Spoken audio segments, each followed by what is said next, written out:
നമസ്കാരം. മലയാളി വാർത്തയിലേക്ക് സ്വാഗതം. കേരളത്തിൽ ഒരു ഇടവേളയ്ക്ക് ശേഷം വെയിലിന് ശമനമായി മഴ വരുന്നു. ഈ മാസാവസാനം 3 ജില്ലകളിൽ പ്രത്യേക അലർട്ട് നൽകി മഴ മുന്നറിയിപ്പ് പുറപ്പെടുവിച്ചിരിക്കുകയാണ്. കേരളം ഉൾപ്പെടെയുള്ള തെക്കേ ഇന്ത്യൻ സംസ്ഥാനങ്ങളിൽ നിന്നും തുലാവർഷം ഇന്ന് പൂർണ്ണമായും പിൻവാങ്ങിയിട്ടുണ്ട്.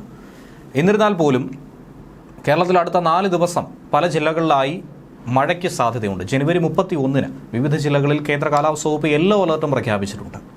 തിരുവനന്തപുരം, കൊല്ലം, പത്തനംതിട്ട എന്നീ ജില്ലകളിലാണ് യെല്ലോ അലർട്ട് പ്രഖ്യാപിച്ചിരിക്കുന്നത്. ഒറ്റപ്പെട്ട ശക്തമായ മഴയ്ക്കുള്ള സാധ്യതയാണ് ഈ മേഖലകളിൽ പറയുന്നത്. 24 മണിക്കൂറിൽ 64.5 മില്ലിമീറ്റർ മുതൽ 115.5 മില്ലിമീറ്റർ വരെ മഴ ലഭിക്കുന്ന സാഹചര്യത്തെയാണ് ശക്തമായ മഴ എന്നതുകൊണ്ട് അർത്ഥമാക്കുന്നത്. ജനുവരി 30, ഫെബ്രുവരി 1 തീയതികളിൽ തിരുവനന്തപുരം, കൊല്ലം, പത്തനംതിട്ട, ആലപ്പുഴ, കോട്ടയം, എറണാകുളം, ഇടുക്കി, തൃശൂർ, പാലക്കാട് ജില്ലകളിലും മഴയ്ക്കുള്ള സാധ്യത പ്രവചിക്കുന്നു. 31-ന് കണ്ണൂർ, കാസർഗോഡ് ഒഴികെയുള്ള എല്ലാ ജില്ലകളിലും മഴ പെയ്യാൻ സാധ്യതയുണ്ടെന്നാണ് പ്രവചനം.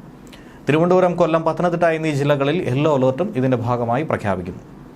ഇതുകൂടാതെ പ്രത്യേക ജാഗ്രതാ നിർദ്ദേശങ്ങളുമുണ്ട്. 28-ാം തീയതി തെക്കുപടിഞ്ഞാറൻ ബംഗാൾ ഉൾക്കടലിന്റെ തെക്കൻ ഭാഗങ്ങളിൽ മണിക്കൂറിൽ 35 മുതൽ 45 കിലോമീറ്റർ വരെയും ചില അവസരങ്ങളിൽ മണിക്കൂറിൽ 55 കിലോമീറ്റർ വരെയും വേഗതയിൽ ശക്തമായ കാറ്റിനും മോശം കാലാവസ്ഥയ്ക്കും സാധ്യതയുണ്ട്. ഈ പ്രദേശങ്ങളിൽ മത്സ്യബന്ധനത്തിന് വിലക്കും ഏർപ്പെടുത്തിയിട്ടുണ്ട്. ന്യൂസ് ഡെസ്ക് മലയാളി വാർത്ത.